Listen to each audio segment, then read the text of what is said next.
Hey there. Subscribe to my channel and also press this bell icon so you can get latest video notifications. And this is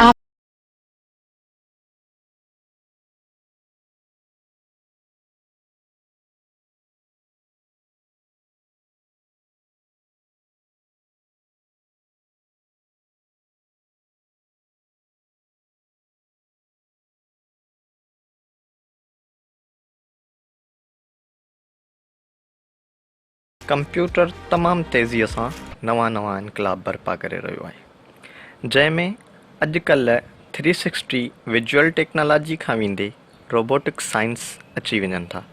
उन खां अलावा तमामु high definitions ऐं high graphics ते पिणु ॾींहों ॾींहुं नयूं तबे आज़मायूं थींदियूं रहनि थियूं। अचो त अॼु पाण कंप्यूटर जी मुख़्तसिर तारीख़ जो जाइज़ो वठूं।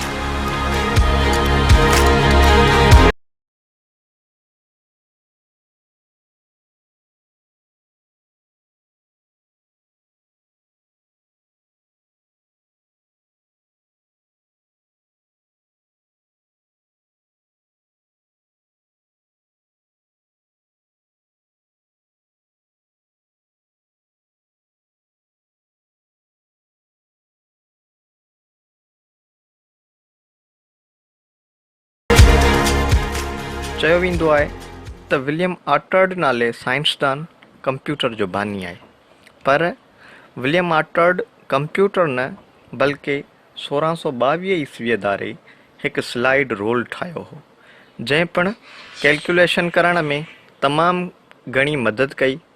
पर हक़ीक़त में कंप्यूटर जो तस्वर अॼु खां पोणा 200 साल पहिरीं हिकु मैकेनिकल इंजीनियर रियाज़ीअ जे माहिर अंग्रेज़ चार्ल्स बेबेज 1833 में ॾिनो, जंहिंखे फादर ऑफ कंप्यूटर या कंप्यूटर जो अबो पिणु चयो वेंदो आहे।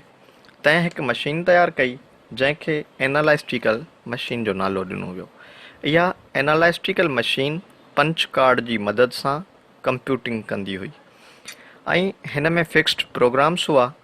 हिन मशीन जा हज़ारे हिस्सा हुआ जेके समूरा हथ सां ठाहिया विया हुआ ऐं हिन मशीन ठाहिण में तमामु घणी रक़म घुर्बल हुई जेका चार्ल्स बेबेज अकेले सिर नथे भरे सघियो। उन जे करे हिन ब्रिटिश गवर्नमेंट खे मदद जी अपील कई, जंहिं पहिरियां त हिन जी हिम्मत अफ़ज़ाई कई ऐं बाद में फंड रोके छॾिया, जंहिं सबबु चार्ल्स बेबेज हिन प्रोजेक्ट में नाकाम वियो। वरी चार्ल्स बेबेज जे पुटु मिलिट्री ऑफिसर हेनरी बेबेज हिन मशीन खे आसान इस्तेमाल में आणण जे लाइ कोशिश कई ऐं उन जे प्रोजेक्ट खे 1888 ईस्वीअ दारे मुकमल कयो। 1906 ईस्वीअ में उन जे मशीन खे बाक़ाइदा कंप्यूटिंग जे इस्तेमाल में आंदो वियो हो। वरी 19वीं सदीअ जी आख़िर ऐं 20वीं सदीअ जी शुरूआत में जदीद कंप्यूटर जी सख़्तु ज़रूरत महसूस थी ऐं ॿिया बि केतिरा ई मसइला साम्हूं आया। तिन खे मद्देनज़र रखंदे 1927 ईस्वीअ में एनालॉग कंप्यूटर्स वजूद में आया, जिन जो तस्वर सर विलियम थॉम्सन 1872 ईस्वीअ दारे ॾिनो। तंहिं हिकिड़ी मशीन ठाही जंहिंखे टाइड प्रिडिक्टिंग मशीन जो नालो ॾिनो वियो, जंहिं बैदि 1876 ईस्वीअ दारे जेम्स थॉम्सन हिकु मशीन ठाही जंहिंखे डिफरेंशियल एनालाइज़र जे नाले सां सुञातो वेंदो हो, जेका व्हील ऐं डिस्क जी मदद सां हलंदी हुई। हिन मशीन कंप्यूटर जी दुनिया में तमामु वॾा इनकलाब आंदा, जंहिं तमामु घणियूं इक्वेशन्स पिणु सॉल्व कयूं। बाद में डिफरेंशियल एनालाइज़र मशीन खे 1927 ईस्वीअ दौरान हिकु टेक्निकल इदारे MIT पारां HL हाज़न ऐं वेनवार बुश जी अॻुवाणीअ में अपग्रेड कयो वियो, जेका आम इस्तेमाल में पिणु आई। 1950 ईस्वीअ दौरान जॾहिं जदीद इलेक्ट्रॉनिक कंप्यूटर्स एनालॉग कंप्यूटर्स जो ख़ात्मो आणे छॾियो, तंहिं हूंदे बि जहाज़नि ऐं तालीमी इदारनि में अञा ताईं एनालॉग कंप्यूटर्स ई इस्तेमालु कया वेंदा हुआ।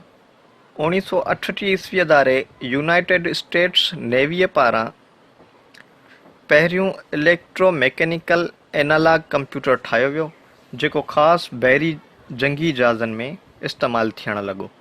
तंहिंखे टर्पेडो डेटा कंप्यूटर जो नालो ॾिनो वियो, जंहिं जी मदद सां ॿी आलमी जंग में फायरिंग करण लाइ सवलाईअ सां टारगेट ॾांहुं हथियारनि खे मूव करायो वेंदो हो, जेको अॻिते हली तमामु मुल्कनि हिक ॿिए खां जदीद डिज़ाइन कयो।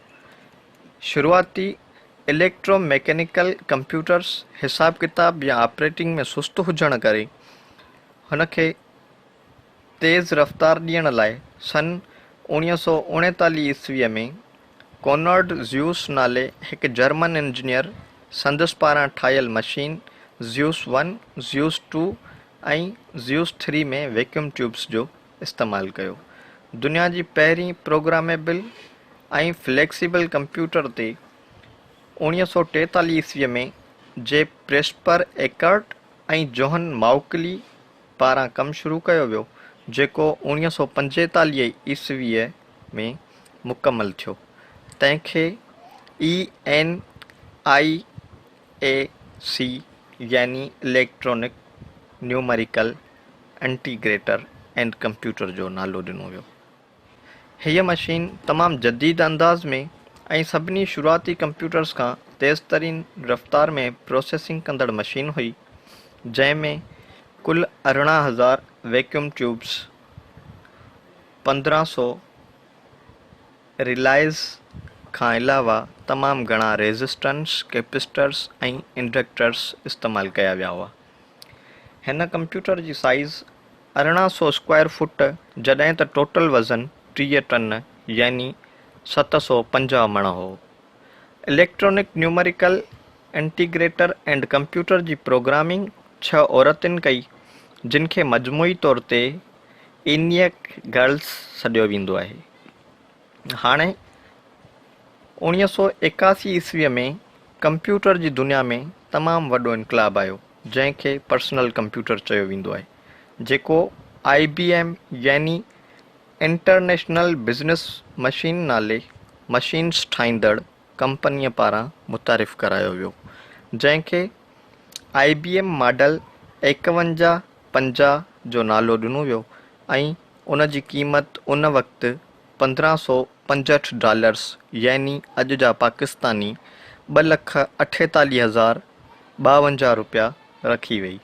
इहो पहिरियों कंप्यूटर हो जेको आसानीअ सां पंहिंजे घर, दुकान या ऑफिस में रखी ऐं इस्तेमालु करे सघिजो पए। जंहिं बैदि अॼुकल्ह रोज़ बरोज़ जदीद टेक्नोलॉजीअ जे बुनियाद ते नयूं नयूं मशीनूं अची रहियूं आहिनि। सिंध सलामत, साथ सलामत।